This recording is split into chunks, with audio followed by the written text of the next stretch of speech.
Hier ist 8 Milliarden, der Auslandspodcast des Spiegel. Ich bin Hanna Weber. Mein Name ist Anja Scheubin. Und ich bin Olaf Häuser. Diese Folge erscheint am Internationalen Weltfrauentag. Einem Tag, an dem weltweit für die Gleichberechtigung der Geschlechter eingestanden werden soll. Wie weit wir davon noch entfernt sind, zeigt sich auf grausamste Weise im Krieg. Denn nach wie vor werden Frauen gerade durch bewaffnete Konflikte in klassische Rollen gezwungen. Zum Beispiel als sorgende Mütter, sehende Ehefrauen und verwaiste Töchter. Nach wie vor werden in Kriegen auch brutalste Sexualverbrechen verübt, um die eigene Macht zu demonstrieren, Opfer zu entmenschlichen und dadurch die Moral ihrer Völker zu schwächen. Forschungen zeigen, dass sexualisierte Gewalt als Taktik im Krieg angewendet wird und als Strategie funktioniert. Diese Muster wiederholen sich im Zweiten Weltkrieg, im Holocaust, in Ruanda und in der Ukraine. In allen Kriegen. Dies ist keine leicht zu hörende Folge. Marta Havryshko erzählt in dieser Folge von konkreten Beispielen sexualisierter Gewalt. Aber diese Folge behandelt ein wichtiges Thema, über das man sprechen muss. Weil die Täter gewinnen, wenn man schweigt.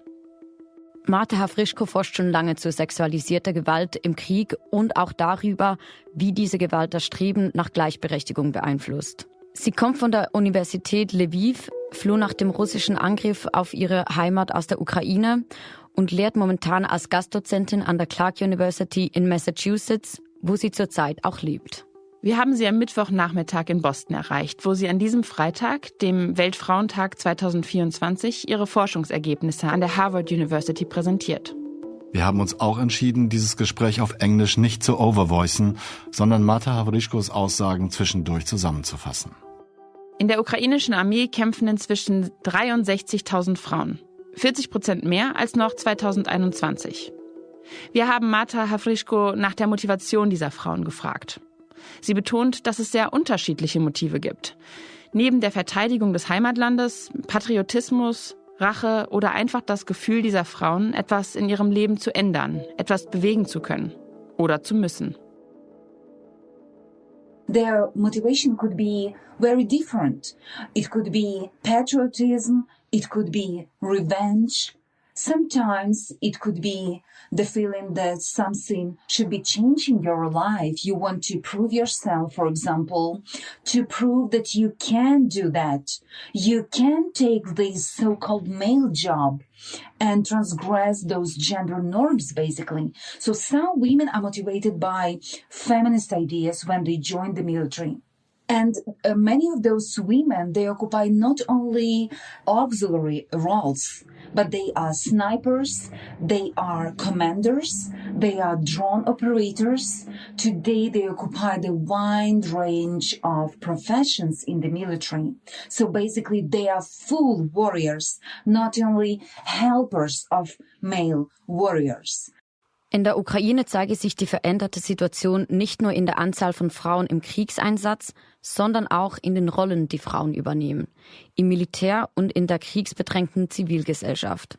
Frauen kämpfen als Scharfschützinnen, Kommandantinnen, sie ersetzen auch Hunderttausende Männer, die im Krieg kämpfen, in bislang als typisch männlich angesehenen Berufen, als Lokführerinnen, Feuerwehrfrauen, Schweißerinnen, Klempnerinnen oder Bergarbeiterinnen. Auch das ist ein Beitrag, um Russlands Angriffskrieg zu kontern. Auf der anderen Seite ist spürbar, dass Hunderttausende Männer an der Front sind. Der offizielle Einzugsbefehl gilt nur für Männer. Und das bedeutet, jemand muss zu Hause bleiben und sich um die sogenannte Heimatfront kümmern. Das machen hauptsächlich Frauen und finden sich laut Havryshko in der stereotypischen Rollenverteilung wieder. Also we should remember that because of the law in Ukraine, men in the age from 1860 are prevented from leaving country. That's why the majority of refugees, those who escape the war together with children, together with elderly people with disabilities, are women. So basically, this policy tied women to the children. It's artificial tie, but it exists. So basically, in this term, we can talk about reinforcing some gender roles as caregivers, as mothers, as those who provide support for elderly and other vulnerable family members. And men at the same time feel pressure to join military because in war propaganda, in every single war propaganda, in every single war, we have the same message. Military is the place when boys became a real men, real male defenders. And because of this pressure, many men in Ukraine feel obliged to join the military. Die typischen Geschlechterrollen werden dadurch wieder verstärkt. Frauen zu Hause, Männer im Krieg. Und nicht nur die Frauen werden dadurch in Schubladen gesteckt. Es entstehe auch ein gewisser Druck für die Männer, sagt Marta Havryshko, ihre Männlichkeit mit dem Beitritt ins Militär beweisen zu müssen. Genau deshalb ist es aber so wichtig, die Emanzipation zu erhalten, die sich aus der Not ergeben hat, rechte und fortschrittliche Rollen auch nach dem Krieg zu bewahren. Wie leicht das verloren geht, zeigt Marta Havryshko am Beispiel der Roten Armee im Zweiten Weltkrieg. Etwa 1 Million Frauen, darunter tausende Ukrainerinnen, kämpften, riskierten ihr Leben und übernahmen Rollen von Krankenschwestern bis hin zu Scharfschützinnen. Nur um nach dem Krieg wieder gebeten zu werden, wieder ihre natürlichen Aufgaben wie die Rolle als Mutter einzunehmen. For feminists today, it's very important to preserve the state and those achievements of women and to preserve those rights after the war, because we know as historians, those who observe what happened to gender roles after the war, we know that many women who were very active in the military after the war were sent back to the home, to the kitchen. And because of this policy of the state, they were obliged to produce basically new children and new soldiers to the state. We observe this in terms of Red Army, for example. Approximately 1 million of Soviet women, including thousands of Ukrainian women, they joined Soviet Red Army. They were fighting, they were brave, they were dying, they occupied different roles. They were nurses, they were air women, they were snipers. But after the war, basically, they were asked to return to their so-called natural duties. And it was the great shame for them. So basically, for us, meaning feminists, for our society, is very important to preserve those women's achievements in the war. Dieses Phänomen ist nicht nur in der Ukraine zu beobachten, sondern in Kriegen auf der ganzen Welt. Der Staat profitiert während des Kriegs von selbstbewussten, emanzipierten Frauen. Er braucht diese weiblichen Ressourcen zum Überleben. Aber danach werden die männlichen Veteranen und klassischen Ernährer ausgezeichnet und die Frauen vergessen. Of course, it's not specific to Ukraine. It's all over the world. During the war, state needs women and needs female efforts and female resources. That's why every state during every war embraced this rhetoric about emancipation, about feminism, about women's rights in order to attract women, to use their knowledge, to use their resources for war efforts. But after the war, we observe this in different places, in different wars. When male combatants returned, they are decorated veterans, and state asked women to step down and to give them space because still they are portrayed as the main breadwinners in the family. It's a universal issue, basically. That's why it's so important to keep an eye on those changes and developments and to avoid this use and misuse of women by state actors and different forces during the war. Hinzu kommt ein doppeltes Dilemma für die Emanzipation. Frauen helfen Männern an der Front nicht nur durch die eigene Tapferkeit. Sie können männlichen Soldaten tatsächlich Trost spenden, ein Gefühl von Zuhause erzeugen, einem sicheren Ort, an dem man Mutter und Schwester weiß. Auch das hilft der Moral. Auch das hilft dem Staat. Insbesondere wenn der Feind gezielt versuche, die Moral männlicher Verteidiger zu brechen. Indem Fotos, Videos, Berichte von Folter, Hinrichtungen, Misshandlungen gezielt über Medienkanäle und soziale Netzwerke verbreitet werden, um die Angst vor den Aggressoren zu schüren. We observe how Russian propaganda through different media outlets, through different social media, for example, Telegram channels, they spread terrifying videos about treatment of male soldiers that against the principles of Geneva Convention. Basically, they kill those prisoners of war or torture them or castrate them even. And by disseminating those videos, Russian forces and Russian state propaganda, they want Ukraine men to stop fight, to be demoralized, and to surrender, basically. That's why we observe this huge fear among many soldiers, many men. They don't want to go to the front line. They're really afraid they will suffer huge losses. That's why, in many cases, women fighters could set an example of bravery and could support men in difficult situations. And basically what we observe and what we learn from testimonies of both male and female combatants, women in the army could serve those so-called traditional gender roles. So basically they are sisters, they are mothers.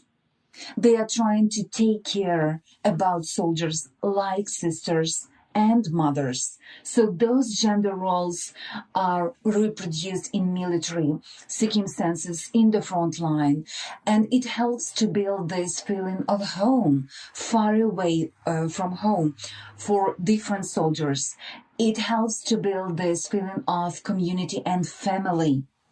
It helps to build this feeling of safety and security in these terrible circumstances. That's why I believe women could play a very positive role in the military in this regard. Die russische Propaganda habe aber nicht nur einen verstörenden Einfluss auf die ukrainischen Männer. Es wird dadurch auch gezielt Angst bei den weiblichen Soldatinnen im Militär erzeugt. Die ersten Frauen, die aus russischer Gefangenschaft befreit wurden, hatten die sexualisierte Gewalt überlebt und sprachen danach öffentlich über die Entmenschlichung durch die russischen Täter. Diese Berichte, sagt Marta Havryshko, machten den freiwilligen Soldatinnen teils so große Angst, dass sie eher Selbstmord in Erwägung ziehen, um eine russische Gefangenschaft zu vermeiden. When we observe the first group of women liberated from Russian captivity at the beginning of April 2022, we saw that their hair was shaved. And then we learned from their testimonies that they were forced to make so-called exercises in front of Russian male soldiers. So basically, those military women survived sexualized violence while in captivity. And they publicly spoke about their experience. And those images and those stories played a huge role in disseminating, I believe, this fear of some female soldiers. They're really afraid of captivity, and they even consider suicide in order to prevent captivity. Als Beispiel führt Havryshko hunderte Frauen an, die 2022 von russischen Soldaten in Mariupol entführt wurden und die nach ihrer Befreiung von sexualisierter Gewalt, Folter und brutalen Behandlungen berichteten. Gegenüber Frauen, aber auch durch Taten an Männern. For example, those women who were taken captive from Azovstal, men in Mariupol in 2022 in May. Hundreds of women were taken by Russia, and some of them who were then, after 1 year, liberated, they described the brutal treatment of Russian soldiers, Russian guards, both female and male guards, in different places of detention, in Lwiw, in Taganrog prison. They remember beating, they remembered forced nudity, and how Russian soldiers, they took pictures of the naked Ukraine military women. And so basically they underwent different types of sexualized violence in captivity. In front of them, men were tortured, men were raped in front of them, basically. That's why not only men are afraid of military service, of war and captivity, but women as well. But at the same time, these factors do not prevent many women from entering military because they afraid Russian occupation. They're afraid that Ukraine will not survive this war and will be occupied by Russia. Gleichzeitig aber herrsche durch diese Propaganda auch eine riesige Angst vor einer dauerhaften russischen Besatzung. Deshalb beschließen viele Frauen, trotzdem in den Krieg zu ziehen. Die russische Propaganda gegen ukrainische Soldatinnen und Soldaten bediene sich auch an Erinnerungen an den Zweiten Weltkrieg und den Holocaust. Frauen werden gegen Frauen aufgehetzt. Ukrainerinnen werden als Nazi-Schlampen, Nazi-Huren geschmäht und so als Urfeinde dargestellt. Zeigen sie Loyalität gegenüber der Ukraine, wird durch die Propaganda der Nationalsozialismus in Erinnerung gerufen. So rechtfertigt Russland seine eigenen Kriegsverbrechen gegen die Ukraine mit seinen eigenen Narrativen, um mit ihnen die sexualisierte Gewalt gegenüber den Frauen. Ukrainian women are portrayed in propaganda, Russian propaganda, as enemy women. That's why in many cases during sexual victimization, they were called, for example, Nazi sluts, Nazi whores. So basically every single Ukrainian woman who, for example, displays disloyalty to Russian occupation forces or put Ukrainian flag or still speak Ukrainian language under occupation could be considered as Nazi. Basically. So we observe how Russian state is misusing the history and memory of the Second World War and the Holocaust in order to justify its aggression against Ukraine and justify its war crimes and crimes against humanity in the territory of Ukraine. That's why we can observe that basically women's bodies in this war became a battlefield and sexual violence became an instrument and weapon of war. The same like, rockets and drones and bombs, but less expensive, but not less productive, let's say, and not less harmful in terms of military strategy and war aims of Russians. Auch darin erkennt Marta Havryshko ein Muster. Die Gräueltaten beginnen nicht mit der Gewalt, sondern mit der Entmenschlichung der Opfer. Das ginge vielen Konflikten voraus. In Ruanda hätten die Hutu die Frauen der Tutsi, ihrer Gegner, als Kakerlaken bezeichnet. Ungeziefer, das man quälen kann und vernichten muss. Russische Staatsmedien stellen Menschen aus der Ukraine nun als Bastarde dar, als Nazis, als Verbrecher. In russischen Schulbüchern seien Ukrainer brutale Mörder, die Kindern die Köpfe abschlagen. Das Verteidigungsministerium verteilt diese Bücher an Schulen. Diese Entmenschlichung der Gegner mache es den eigenen Kämpfern leichter, Grenzen zu überschreiten und zum Beispiel sexualisierte Gewalt anzuwenden.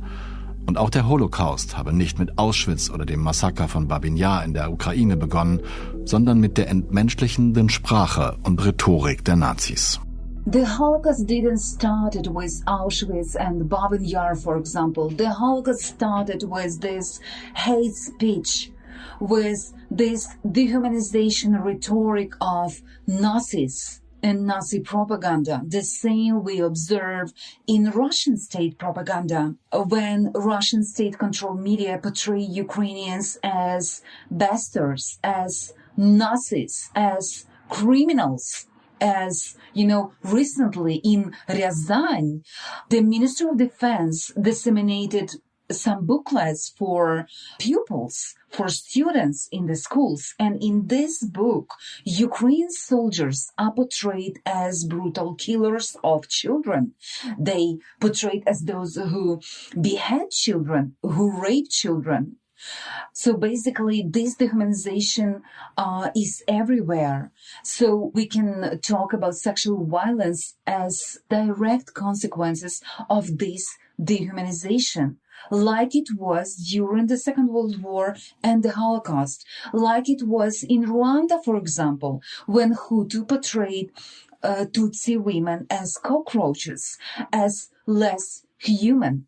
And when you portray your enemy in this way, your soldiers and their family members and their supporters will be willing to commit all kinds of atrocities in their occupied territories because they consider those people less human than they are. They don't see people. They don't see human beings. They see enemies. They see threats.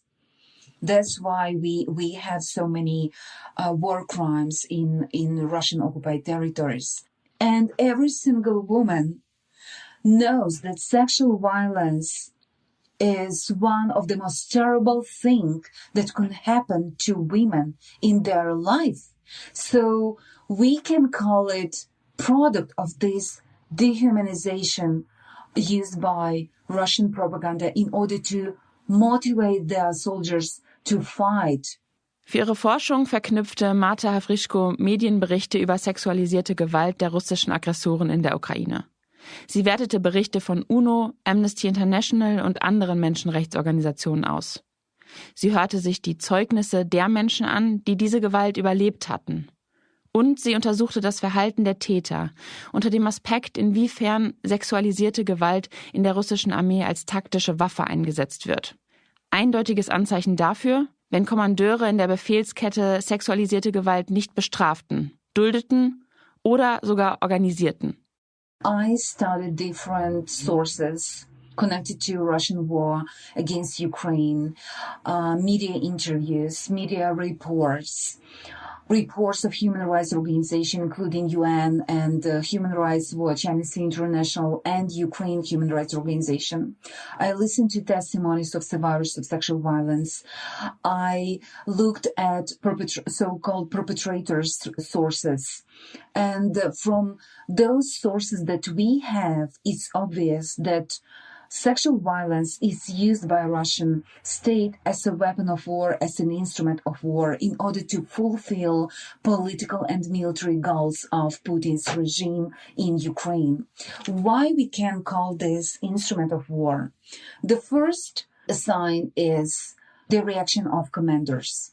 Sexual violence basically is present in every single war, but it's very important to look at the whole chain of command and not only on the perpetrators. It's very important how commanders react. Did they prevent? Did they punish their soldiers for their deeds? If the punishment is absent, it could serve as an instigation of violence. And in many cases, from survivors and witnesses, we learned that some commanders didn't prevent their soldiers from sexual violence. In some cases, commanders were main organizers of sexual violence. Marta Havryshko gibt im Gespräch ein Beispiel. Viktoria, eine 42-jährige Frau, wurde während der zwischenzeitlichen russischen Besatzung vergewaltigt. Der Kommandeur der russischen Einheit selbst organisierte das Verbrechen, weil die Soldaten ja etwas Unterhaltung gebraucht hätten. Ein perfides Rechtfertigungsmuster, das sich auch im Zweiten Weltkrieg finde. For example, in Kyiv region, Victoria, 42, was raped during occupation, and the organizer of this violence was the commander himself. And the rhetoric was, our soldiers need some entertainment. So basically, it's about military needs of soldiers. It's about military aims. So the same logic was applied during the Second World War, for example, by Japanese Imperial Army, when they created 400 so-called comfort stations, and they turned hundreds of thousands of women from Japan, Philippines, Korea, and other places into sex slaves. And the main idea was, in order to be productive, soldiers need these sex favors from those women.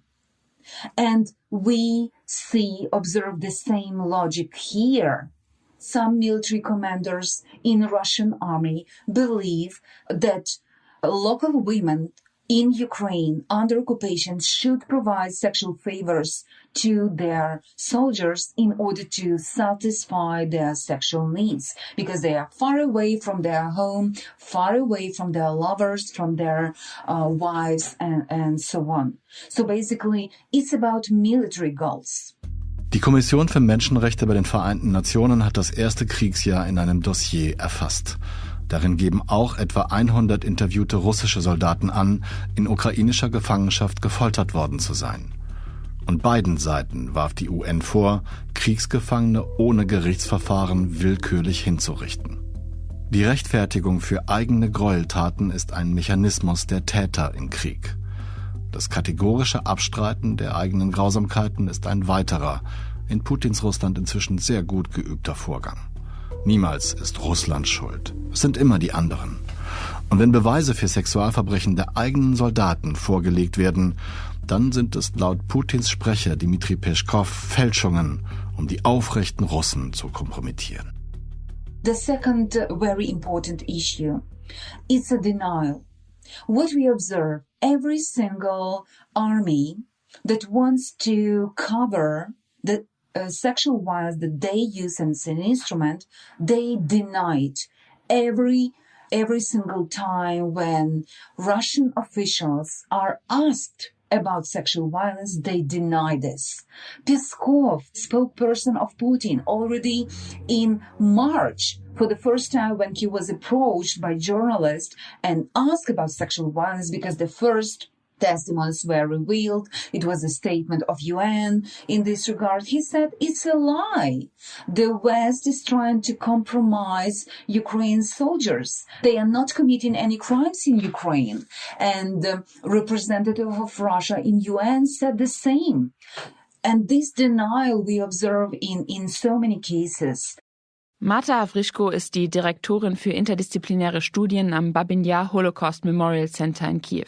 Sie hat eingehend zu sexuellen Verbrechen in der Ukraine während des Zweiten Weltkriegs geforscht. Sie findet ähnliche Muster auch bei Russlands Angriffskrieg gegen die Ukraine und sieht Anzeichen dafür, dass die ausgeübte Gewalt auf dem Schlachtfeld Veränderungen auch in der russischen Zivilgesellschaft nach sich zieht. Wenn Soldaten nicht als Täter bestraft, sondern als Kriegshelden ausgezeichnet werden. Weil Russland keinen Feminismus wolle, sondern immer neue und immer mehr Kämpfer.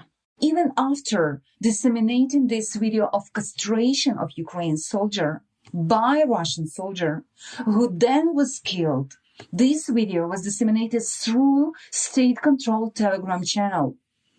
Even after disseminating this video, Russian officials kept denying that Russian soldiers are involved in sex crimes. And more even, we observe that some brigades, some military units are decorated after returning home. They are not punished by Russian state for their war crimes and crimes against humanity. They are celebrated even. They are promoted. Many of those veterans nowadays, they became very violent because of PTSD, because of their experience of the war, and they commit different crimes inside Russia, including gender-based crimes, and what we observe in terms of justice. Their service in Ukraine, their participation in war is considered as a mitigating factor. So basically here we observe this conflict of nationalism and feminism in Russia. When women's rights are not important enough for Russian state, because the state is interested only in fighters, and in order to attract more fighters, they avoid any punishment of them. So basically, it's very harmful for women everywhere, not only in Ukraine. Wenn Soldaten Sexualverbrechen im Krieg begehen, wirke das häufig nicht nur nach außen, sondern auch im Inneren einer Truppe geschehe etwas. Denn solche grauenhaften Taten können die Bindung stärken zwischen gemeinsamen Tätern und Mitwissern. Schlimmer noch, diese Bindung kann Druck auf diejenigen ausüben, die eben nicht mitmachen wollen. Oder sogar die Effektivität der Gruppe im Krieg steigern. From military studies, from gender studies, we know that sexual violence during war serves as an instrument of bonding in the military group. Every single war proves that sexual violence, especially group violence, gang violence, is used in order to create this brotherhood, military brotherhood. Why it's very important? Because men share the same so-called secret. Men share the same experience. And it is believed that they, because of this shared experience of violence, they experience high level of coercion. And in that way, their military unit could be more effective in the front line because they develop this, sense of brotherhood when they all participating in acts of violence, including sexual violence. That's why we observe that some men who could be loved fathers in their peaceful life, who could be good citizens during the war, under the social pressure in the military, they are willing to participate in gun rapes. Marta Havryshko sagt, gleichzeitig sorge gerade die Öffentlichkeit der sexuellen Übergriffe für eine massive Demoralisierung. Das sei in vielen Konflikten zu beobachten. Aus diesem Grund, sagt sie, haben die Nazis jüdische Frauen nackt und kahlgeschoren durch die Straßen getrieben. Und auch die gefilmten und verbreiteten Vergewaltigungen während des grauenhaften Überfalls der Hamas am 7. Oktober 2023 dienten diesem Zweck, der Demoralisierung der angegriffenen Gemeinschaft. What we observed during the Holocaust, the first days of Barbarossa, when Nazi Germany attacked Soviet Union, we observed numerous pogroms in Ukraine, Belarus. And during those pogroms, many Jewish women became targets of public violence in streets. They were stripped naked. They were raped in front of their family members and neighbors. Why? Why sexual violence was turned in this carnival, in this performance? Because in this way, you could target not only precise women, but the entire community. You could demoralize the entire community because community felt grief over those women because they belong to this specific group and they are considered as wives, sisters, daughters. That's why we observe so many cases of public rape, like during the attack of Hamas on Israel on 7th October. We also know those cases when women and daughters, girls were raped in front of their family members just in order to inflict this terrible harm to their family members, to their loved ones. So basically, perpetrators are doing this for specific reason. It's not unconscious. It's very well organized strategy of war. Aber wenn in jedem Krieg sexualisierte Grausamkeiten verübt und sogar instrumentalisiert werden, was kann man dagegen tun? Was hilft gegen die Verschworenheit der Täter, gegen die Lügen und gegen die Verneinung? Die Wahrheit, sagt Marta Havryshko, und Menschen, die von ihren grauenhaften Erlebnissen berichten. Dabei sei es nicht wichtig, ob es lange dauert, bis die Geschehnisse erzählt werden. Breaking the silence about sexual violence in war is crucial for women's rights, for human rights, and for combating sexual violence in both peacetime and wartime. What we observe in terms of Holocaust, thousands of women, they kept silent for decades. And it's very dangerous for women's health and for their social life, for their intimate life, and for their well-being in general. And it heavily impacted their family members. That's why silence is very destructive. But at the same time, every single survivor have the right to keep silence. We could hear those testimonies even 10, 20, 30, even 80 years later. Every single survivor of sexual violence should be respected. and we should protect their dignity and not to re-traumatize. That's why it's very important not to put pressure on those survivors, not to instrumentalize their sufferings for political aims and for political goals, like we observe in so many wars.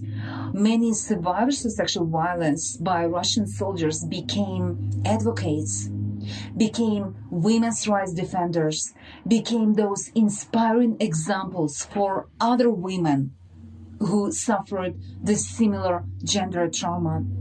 And they can organize this substantial survivor-centered approach to other survivors because they are united in their harm. They have very similar experience. That's why I'm always underline the fact that Ukrainian men should break the silence as well. They should be very open about their experience in order to support other male survivors. Because what we know from this war, that many of Ukrainian men in captivity, in torture chambers, in prisons are subjected to different forms of sexual violence, forced nudity, sexual tortures, genital mutilation, rape. But because of war propaganda that portrayed men as defenders, those who should be unbreakable, for them it's even harder to break the silence. Das Schweigen zu brechen sei aber auch gefährlich, erklärt Havryshko. Denn sexualisierte Gewaltanwendung kann zu Misstrauen bei den eigenen Landsleuten führen. Und dafür macht sie die Rape Culture, den gesellschaftlichen Umgang mit Vergewaltigungen, verantwortlich. Mitglieder ihrer eigenen Gemeinschaft werfen vergewaltigten Frauen vor, die Russen unterhalten haben zu wollen. Einige von ihnen wurden so aus dem Land vertrieben, so hart waren die Vorwürfe. Noch immer werfen manche Menschen Frauen eine Mitschuld vor, wenn sie zum Beispiel kurze Kleider tragen. Und auch in unserer Gesellschaft gibt es solche Vorwürfe. Dann heißt es, vielleicht hast du ja kokettiert und falsche Zeichen ausgesendet. Du musst doch wissen, wie gierig und ausgehungert die Männer sind. I want to stress another dimension of breaking the silence. It's dangerous. It's very dangerous for women who experience sexual violence. Why? Because of the persistent rape culture in our societies. Persistent culture of victim blaming. We already observe in Ukraine that some women who survived sexual violence and sexual slavery under Russian occupation were blamed by their community members for so-called entertainment of Russian soldiers. And some of them were forced to leave their communities, even forced to leave the country because of this pressure. And I believe it's very difficult for young women, for example, because we know this rape culture and this narrative of short dress, for example. Maybe you smiled to him. Maybe you were too polite to him. Maybe you showed some signs to him. Maybe you provoked this violence, and you should be aware that those men are hungry and thirsty and so on and so forth. So because of that, I believe many women are still silent about their experience, especially young and attractive Ukrainian women. In Russlands Krieg gegen die Ukraine geht es aber nicht nur um diese beiden Länder. Es geht um das Recht der Frauen auf Selbstbestimmung. Ja, um dieses Recht aller Menschen auf der ganzen Welt. Um den Kampf gegen sexualisierte Gewalt im Krieg. Es geht darum, mehr über ihre Muster und Ursprünge zu lernen. Es geht darum, die richtige Unterstützung für die Überlebenden zu entwickeln. Es geht darum, diese Gewalt zu verhindern. Und zwar überall. In every single case, we should carefully consider the circumstances and this huge imbalance of power between occupiers and women in occupation. So basically, those questions are still very challenging in Ukrainian societies as well because of this rape culture and victim blaming. I really believe that the question of sexual violence today in Russia's war against Ukraine, it's not only about Ukraine and it's not only about Russia. It's about women's rights and human rights. It's about combating sexual violence in war. It's about preventing sexual violence in war. And it's about developing effective mechanisms to support survivors and their family members.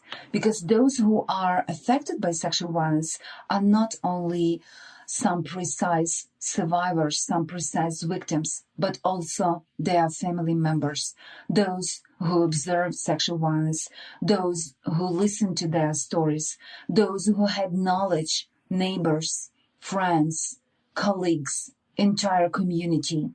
You can't imagine how Ukrainian women are disseminating those stories everywhere, not only in social media, but in private conversations. Everywhere they are trying to talk about this gendered harm and gendered experience.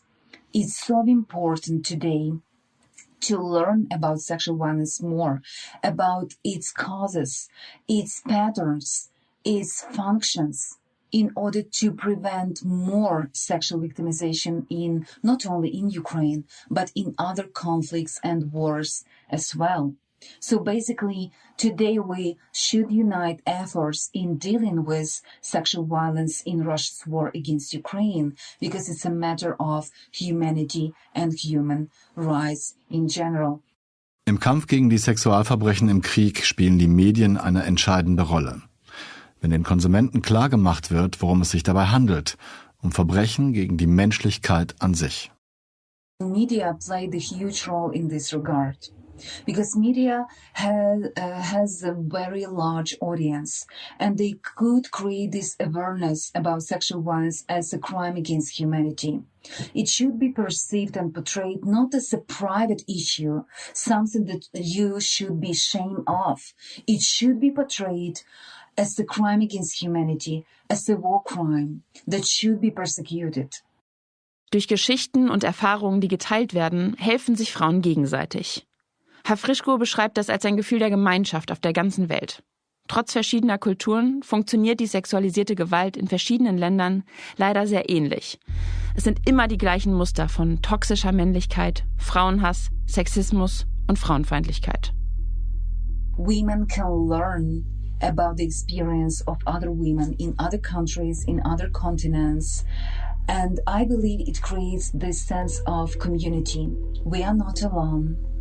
We share the same experience despite of some, political differences, despite of different cultural background, social background, because sexual violence has very similar patterns in different countries. And those patterns are framed in this toxic masculinity, for example, in this hatred of women, in sexism and misogyny. Es ist schon fast eine Ironie des Schicksals oder eine Ironie der Geschichte, dass der Weltfrauentag auf den Aufstand mutiger Frauen in Russland zurückgeht. Bis heute wird er dort groß gefeiert, als eine Mischung aus Valentins- und Muttertag. Und 1917 gingen eben tausende Frauen in St. Petersburg auf die Straße, um gegen den damaligen Ersten Weltkrieg zu protestieren. Sie riefen Frieden und forderten ein Ende der Autokratie. Was würde wohl mit Frauen passieren, die heute dasselbe täten? Das war 8 Milliarden, der Auslandspodcast des Spiegel. Unser Dank gilt Marta Havryshko dafür, dass sie ihre Forschungsergebnisse mit uns geteilt hat. Dafür, dass sie sich kurzfristig so viel Zeit für das Gespräch genommen hat. Vor allem aber dafür, dass sie sich schon so lange und so intensiv darum bemüht, die Mechanismen von sexualisierter Gewalt zu erforschen und aufzuzeigen. Wir bedanken uns bei Janis Schakarian für das Gegenhören, für hilfreiche Anmerkungen und den klaren Blick auf diese Folge. Und bei Felix Klein, der erneut die Postproduktion übernommen und den Klang dieser Episode erst schön gemacht hat. Und wir bedanken uns bei allen Zuhörerinnen, Zuhörern und diversen Menschen, die 8 Milliarden hören und die sich auch für ernste Themen wie dieses interessieren. Bleiben Sie tapfer und gesund. Ich verbleibe bis zur nächsten Folge, Ihr Olaf Häuser.